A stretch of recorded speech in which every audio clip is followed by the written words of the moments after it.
The Uncharted Road, Belfast to Drumshanbo, 1943. The year was 1943, while much of Europe was caught in the grim embrace of war. In neutral Ireland, life carried on its own quiet rhythm. The nation, known as ERA, had declared a state of neutrality, a period of rationing and self-reliance, colloquially referred to as the emergency. For many in rural communities, life had a rhythm dictated by the land and the seasons, largely untouched by the industrial scale of the conflict across the water. This was the world of Drumshanbo, County Leitrim, a small bustling market town nestled on the shores of Lough Allen. In the 1940s, Drumshanbo was a self-contained community where neighbours knew one another, and the town's heartbeat was the weekly market and the quiet comings and goings of its residents. It was a place where local tradesmen like Eddie Knott, the draper, provided the community with fabrics and necessities, and where the local national school, led by dedicated teachers like Eileen was a centre of education and local culture. For these two, life was deeply rooted in the familiar faces and gentle landscapes of their hometown, a peaceful world that stood in stark contrast to the wartime intensity of Northern Ireland. It was from this peaceful place that they had temporarily departed, and it was back to it that they would eventually return. But first they would embark on an adventure that would test their wit and companionship. Fresh from a brief holiday in wartime Belfast, they made a bold decision. They would cycle all the way back to Drumshanbo, a journey that would etch itself into their memories forever. Their tale, meticulously penned in a shared journal, began with a moment that perfectly captured the spirit of the age and their own slightly mischievous disposition. "Have you anything to declare?" The query, sharp and formal, cut through the morning air. It came from a customs official, a stern figure adorned with brass buttons and gold braid, whose demeanour might unnerve most. But for Eddie, the writer of this particular entry, the experience was entirely different. He was already composing the story in his head, in a tale of a couple navigating the whims of bureaucracy with wit and charm. It was a soft, sultry morning when they departed. The skies were still weeping slightly over Belfast. In 1943, this bustling city was the vital industrial hub for the Allied war effort, its shipyards and factories humming with activity. While they had enjoyed a holiday here, the city was a place of stark contrasts. The constant fear of air raids, a vivid memory from the devastating 1941 Belfast Blitz, lingered in the air, but so too did a bustling energy driven by the influx of American and British servicemen. As they cycled out of the city's damp embrace, leaving the urban clamour behind, they reached Bellevue on the Antrim Road. Bellevue, Eddie noted wryly for their future readers, was where the municipal zoo resided. Though as some kind souls might suggest, a certain political establishment named Stormont sometimes housed a few rather peculiar specimens itself. Be that as it may, such political musings were far from their minds as their adventure truly began. The sun, as if responding to their joyful spirits, broke through the clouds, painting the sky a clear, brilliant blue. The road ahead stretched, smooth and inviting, and their bicycles, tuned to perfection, hummed beneath them like oiled silk. What more could these two young souls ask for? They were firm pals, brimming with happiness. Eileen, her voice clear and melodic, sang a cheerful tune, while Eddie, with his characteristic self-depreciation, admitted his own rendition was not very tunefully, struggling to get the right twist to the melody. "I've got you before my eyes." On and on they cycled, a rhythmic dance of pedals and wheels, up hills that challenged their calves and down dales that offered exhilarating descents. They drank in the clean, fresh air, a potent elixir that filled their lungs and spirits. Each turn of the wheel was a quiet affirmation, a silent thank God we are alive. The world, despite the distant drumbeat of war, felt boundless and beautiful. Eventually, the spires of Ballymena emerged on the horizon. A quiet, orderly market town, Ballymena was a hub for the surrounding agricultural areas. Life here was less frantic than in Belfast, but still very much shaped by the war, with its young men serving and its communities contributing to the war effort. They paused to take in the town, stretch their legs, and then refreshed, they were back on the road, heading for Ballymoney. A small, charming red bungalow in Crank Hill, just about 5 miles outside Ballymena, offered a moment of unexpected hospitality. A kind soul whose name was lost to the journal, but whose warmth was not, invited them in for tea.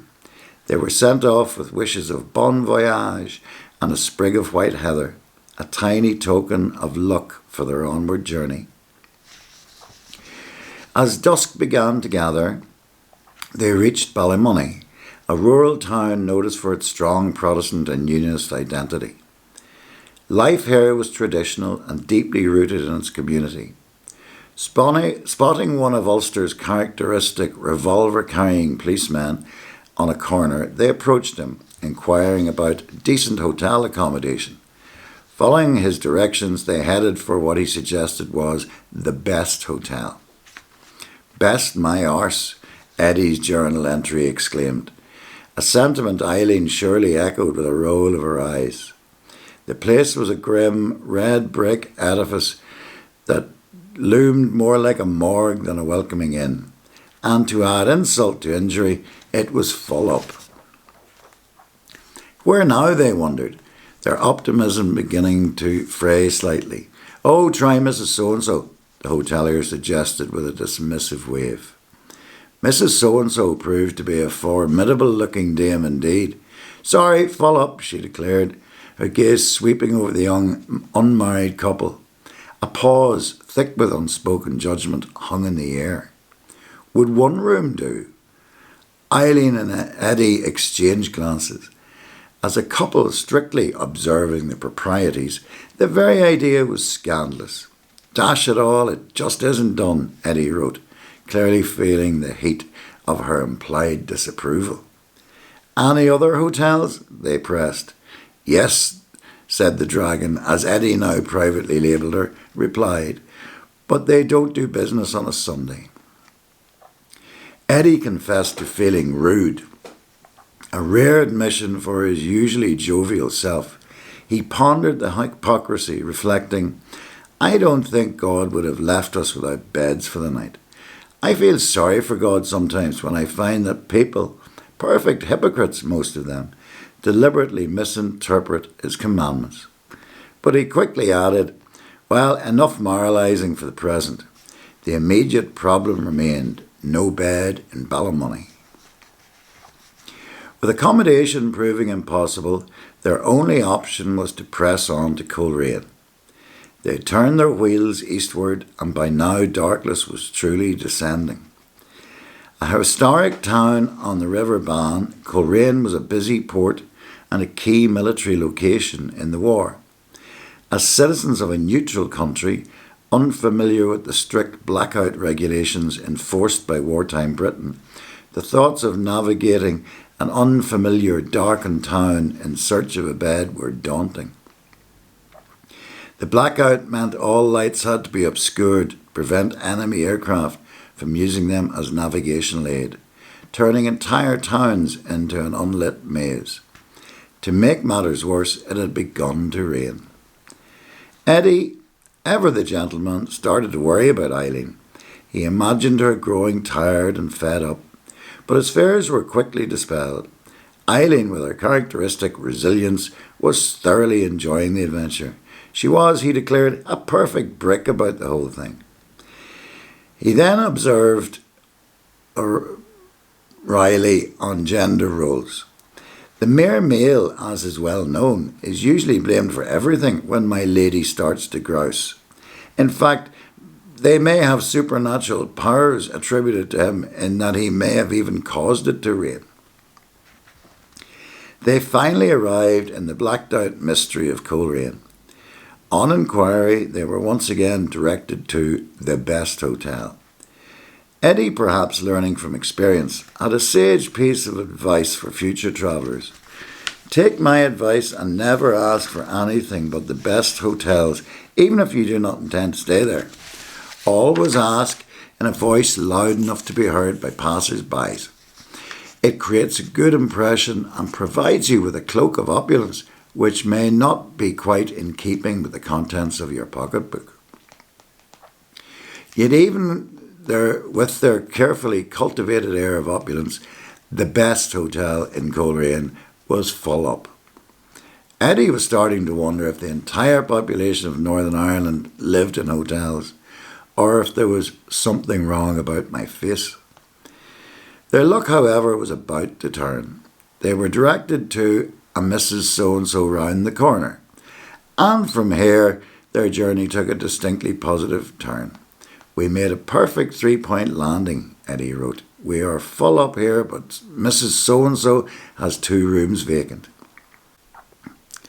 It transpired that a young airman and his girlfriend had just cancelled their reservations, leaving 2 precious rooms available.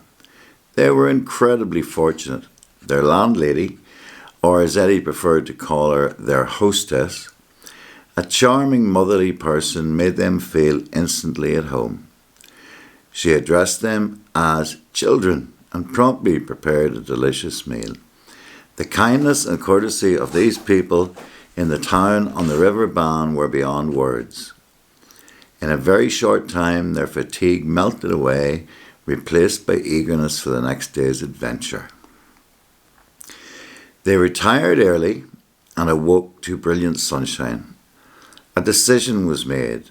They would visit Portrush and return to Coleraine that evening. The coastal resort of Portrush, a favourite holiday destination in Northern Ireland, would have been particularly busy in 1943, with overseas travel severely restricted by the war. Many people took their vacations at home, flocking to seaside towns like this. After a marvellous breakfast, they set off for Portstewart.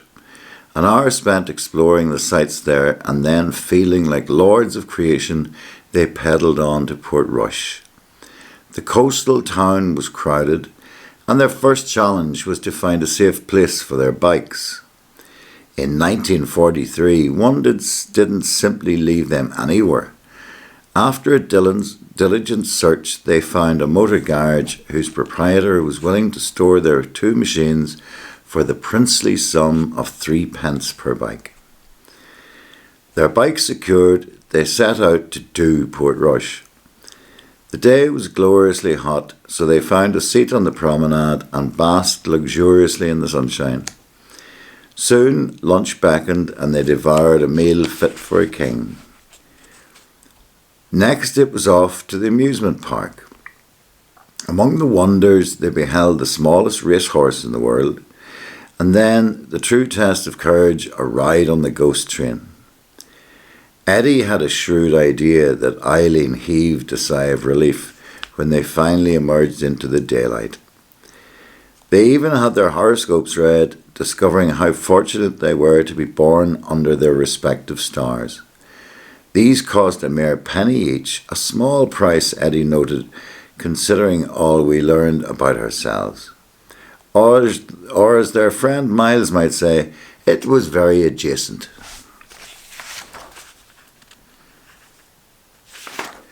Having thoroughly exhausted the possibilities of Portrush, they retrieved their bicycles and began the journey back to Coleraine. There a hearty tea awaited them, and what a tea, Eddie declared. One thing I must say about the Northerners is that war or no war, they certainly believe in feeding you well. They learned that Random Harvest was showing at the local cinema, a film they had heard much about.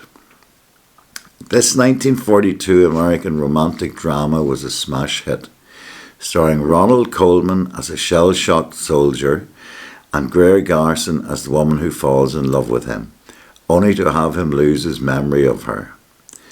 The film was a cultural phenomenon at the time, a story of hope and unwavering love set against the backdrop of war, a theme that resonated deeply with audiences in 1943. They decided to catch the 7 o'clock performance. Upon arrival, however, a dreaded notice greeted them, capable of unnerving any heart. House full. The next performance wouldn't be until 9 p.m. 2 hours to wait. How would we do it? Eddie wondered.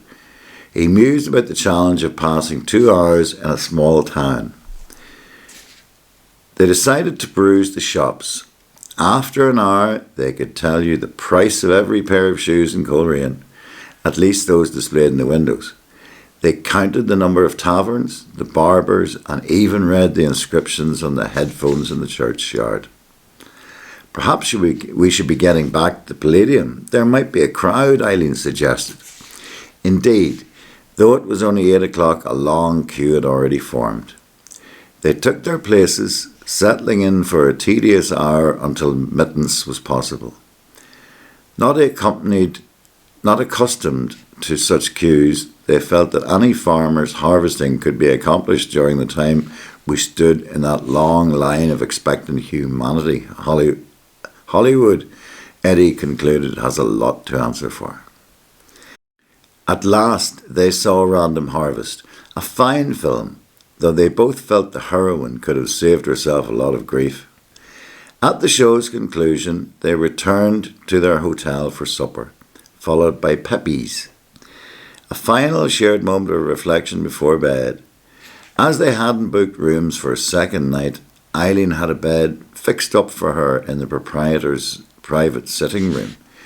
She slept soundlessly, surrounded by portraits of the dead and gone ancestors of our esteemed hostess. The border and the name Era. Derry was their next port of call, a major naval base during the war. The city was bustling with sailors and military personnel. The streets would have been filled with the mix of American GIs, British soldiers and local people, all navigating the daily realities of wartime life. Saying their goodbyes to the charming hostess in Coleraine, they crossed the Bann the following morning and took the Shore Road. The day was perfect again, everything a seamless blend of sun and sea. The scenery enchanted them, McGilligan, Castle Rock, and the hills towering over the road, a sight that would have delighted the soul of any artist. They wished they could paint, feeling awed by the sublimity of the whole thing. But even in this idyllic landscape, a reminder of the wider world intruded. The circling of airplanes in the sky struck a discordant note, a haunting reminder that somewhere amidst the quiet beauty there was the noise and brutality of war. The thought saddened them, but there was so much beauty all around that their spirits quickly recovered. Reluctantly, they left the sublime scenery behind and pushed on to Limavady, a small town in County Londonderry. Life here was slower, centred around farming and community. They stopped for a substantial lunch in a nice cafe. After a 45-minute rest, they resumed their journey. This part of the road was busier, bustling with Navy, Army and Air Force vehicles, many driven by women. The road was wide and well surfaced, so the traffic didn't bother them that much. The heat, however, was beginning to have an effect. Their faces and arms were becoming quite tanned, a visible sign of their adventure that pleased them exceedingly, for it was a testament they could show to the home crowd. They reached Derry around 5:30 p.m. and began their familiar search for a hotel. After what felt like a house-to-house canvass, they found a lovely place. Their extraordinary luck held true. They always seemed to find the nicest hotel just when they were about to give up all hope. Once refreshed with a cup of tea, they set out to explore the extraordinarily quaint place. They walked the famous walls and inspected the old cannons, each of which had a plaque beneath it telling what guild had presented it to the city in 1642. The countless steps and steep hills eventually took their toll, and they decided the local cinema was as good a place as any to rest their weary legs.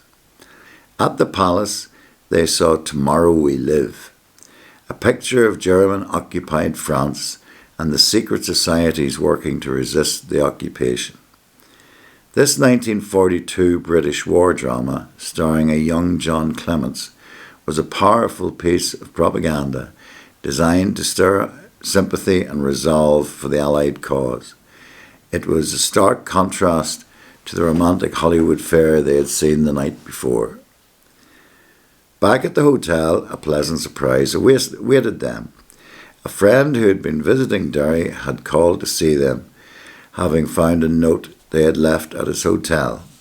They spent a delightful evening chatting about their trip and making plans for future excursions.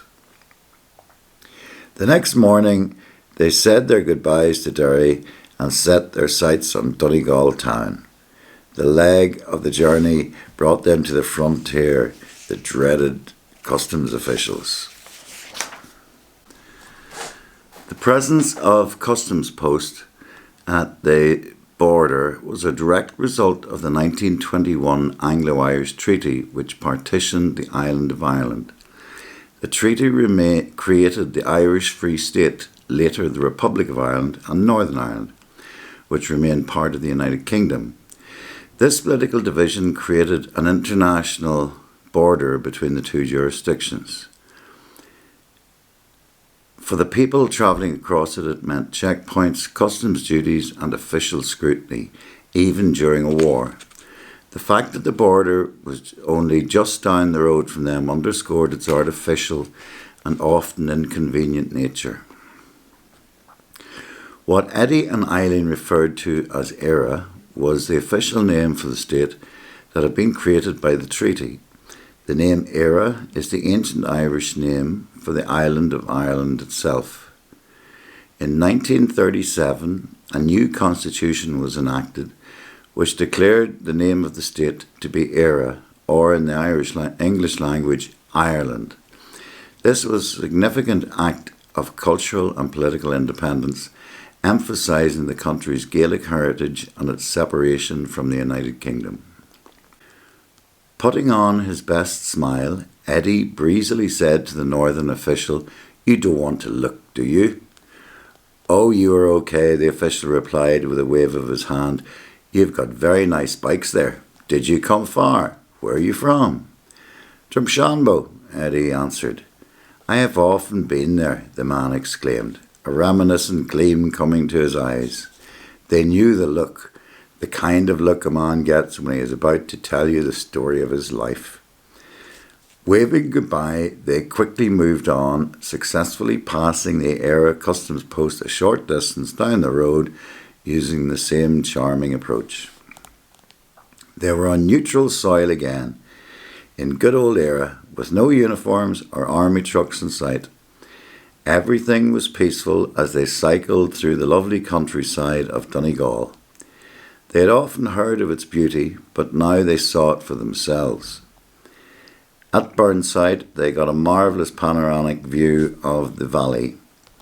Dismounting their bikes, they walked up a steep hill for an even better view, a grand panorama of towering hills and winding streams.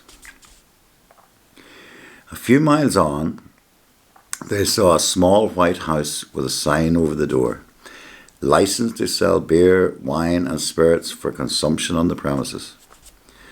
Although they weren't in the habit of visiting public houses, this one seemed worth investigating. Propping their bikes against the wall, they stepped inside, expecting the usual country pub. Instead, they found a place like a temple dedicated to the god of soap and water. The flag floor was scrubbed to a snowy whiteness, and a dresser gleamed with dishes in the sunlight. A turf fire burned merrily in the hearth, with a large cast iron pot boiling over it. They were served 2 refreshing glasses of cider by 2 young girls, both seemingly content despite living 5 miles from the nearest town. Starting off again for Donegal town, the beautiful day began to cloud over. Soon it was raining in torrents. They took shelter under a hedge just outside a thatched cottage. The owner saw them and beckoned them inside. As they ran for shelter, Eileen slipped on the cobbled streets and came down heavily on one knee. It was their first and happily last accident. First aid was rendered inside the cottage and Eileen was soon on her feet. While she recovered, they watched the housewife and her barefooted daughter doing beautiful fine embroidery, their work-calloused hands manipulating the needles with incredible deftness. Soon they were on the road again, arriving shortly in Donegal town. After tea, they went to the Central Cinema, a place with a truly impressive name. To enter, you had to walk down a muddy lane to a backyard, through a small door in a whitewashed wall, and up a narrow stairway to a loft. Despite its humble appearance, they enjoyed the film, The Man Who Returned to Life, a 1942 British drama that had been released in the US as The Man Who Came Back to Life. It was a story of mistaken identity and resilience. They enjoyed the film as much as if they had seen it in the finest picture palace in all of Ireland. The next day they cycled to Bundoran, a seaside town in County Donegal that was a popular tourist destination for Irish people, particularly during wartime when foreign travel was restricted. But the look of the place didn't attract them that day. They kept moving, arriving in Sligo that evening. A major seaport and market town, Sligo would have felt much like home, with its familiar mix of busy commerce and small town feel. They found accommodation easily with proprietors they knew, and after looking around the town, they went to the pictures at the Gaiety Cinema. The final leg of their journey began the following morning as they set off for Strandhill, a beautiful coastal village near Sligo. Strandhill was a welcome return to the open countryside. After a few pleasant hours on the strand, they started the last 30 miles of their tour. A sense of loneliness crept in at the thought that their holiday was nearly over. They cycled slower than ever before, trying to postpone the inevitable end. But all things must at some point come to an end, and so at 10 o'clock that night they reached Drumshanbo. They were tired, but they were also happy. They were tanned by the sun and wind, their bodies felt strong, and their appetites were marvellous. They felt in great form, and had the feeling that no matter how rigorous the winter might be, we'll be fit to face it. They were optimistic people, already looking forward to getting back on the open road in 1944, perhaps to tour Killarney and the southeast. But the story had one final perfect note. In a postscript by Eileen, the truth was revealed. At 10:30 that night, outside her digs on the Carrick Road, Eddie proposed. She said yes, and as she so beautifully wrote, never regretted it. The cycling trip was more than an adventure, it was the journey to their beginning.